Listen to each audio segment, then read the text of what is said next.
Strike is over. After 22 days of an illegal strike, the governor and I are happy to report it has now ended. In that time, we have welcomed over 5,000 correction officer and correction sergeants back, including over 1,200 today. We now have over 10,000 security staff working or available to work in our prisons across the state, and we are going to move forward with this team.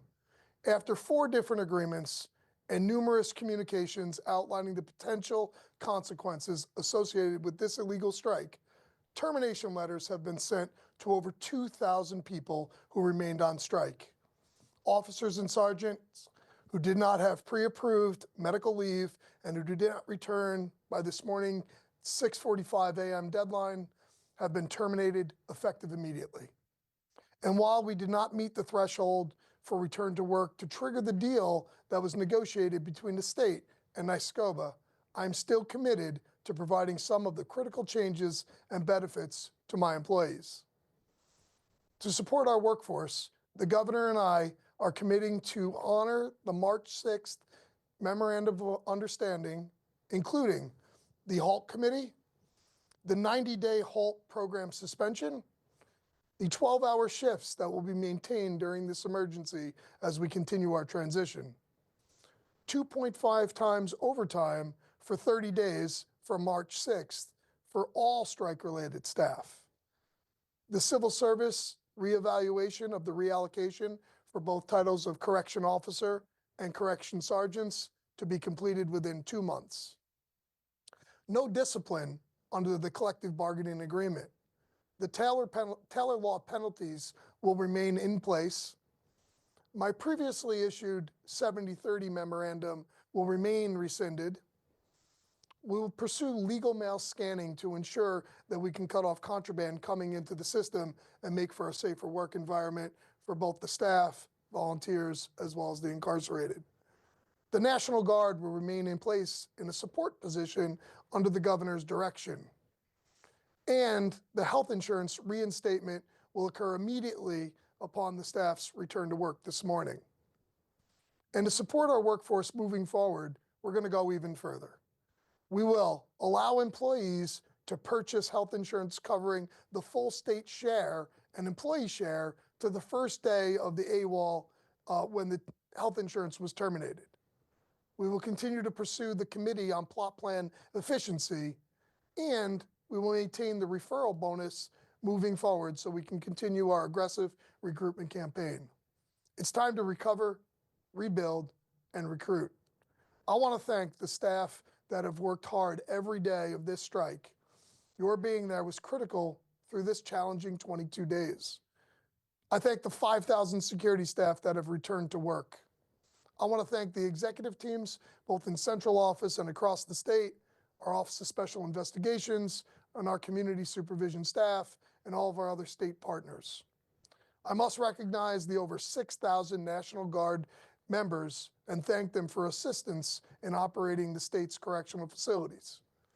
And I want to thank the governor for her leadership and support throughout this very difficult time. I want to talk directly to my employees. I want you to know that I heard you. Your safety, your family, your work-life balance are important to me. And I'm committed to continue to listen to your voices as we move forward. It is time to turn the page.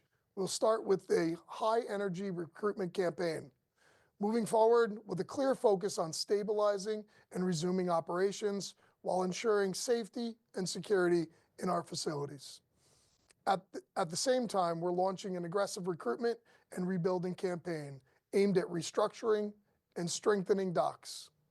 We are committed to building a dedicated, resilient workforce and attracting the next generation of correctional leaders.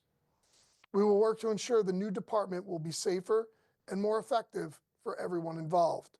I look forward to working with you on all of the challenges that we face in the coming days, weeks, months, and years ahead. Thank you.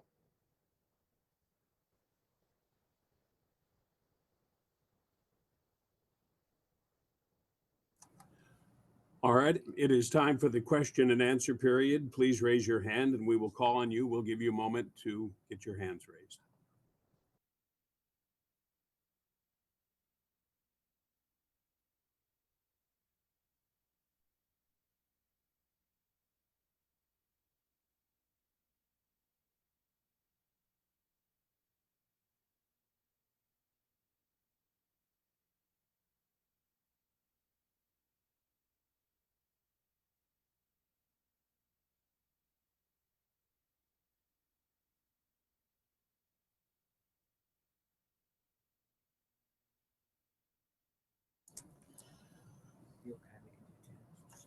All right, our first question comes from Brendan Lyons, the Times Union.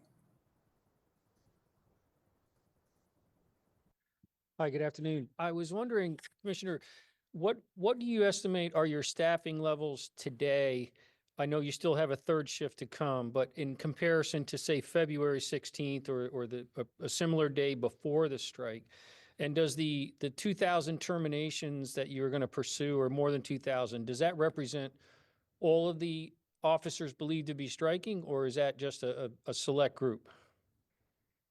Yeah, so moving forward today, we have approximately 10,000 correction officer and correction sergeants that are currently available and are working inside of our correctional facility. The 2,000 plus individuals that were terminated today represents those individuals that were still striking at the 6:45 a.m. deadline today when they had to report to their facilities. Okay, our next question comes from Rob Gavin in the Buffalo News. Hi, commissioners. So I just wanted to be sure, did you say that the 85% that was required for the agreement to go through, did the state not meet that? Yeah, so as I previously mentioned, the 85% trigger to enact the memorandum of agreement between the state and NYSCOBA was not met today. However, recognizing we want to support our workforce in rebuilding and moving forward, the governor and I have both committed to enacting a number of those revisions that were in my March 6th memorandum of agreement, as well as components that came from the agreement with NYSCOBA. Our next question comes from Sarah Taddeo in Gannett. Yes, hi, Commissioner. So the 85% threshold was not met. Can you tell us percentage-wise what you have back of your full pre-strike workforce at this point? It's a lower percentage than the 85, so it's about 10,000 employees, as I mentioned, out of the almost 13,500 that were working prior to the day of the strike.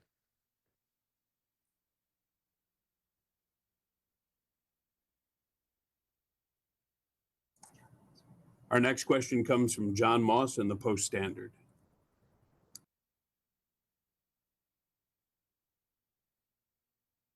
Hi, just real quick, do you mind walking through, I mean, you're saying you lost thousands of employees today. Are you able to walk through for the employees who are still there, the impact of that? Yeah, so today we terminated 2,000 plus employees that remained on strike.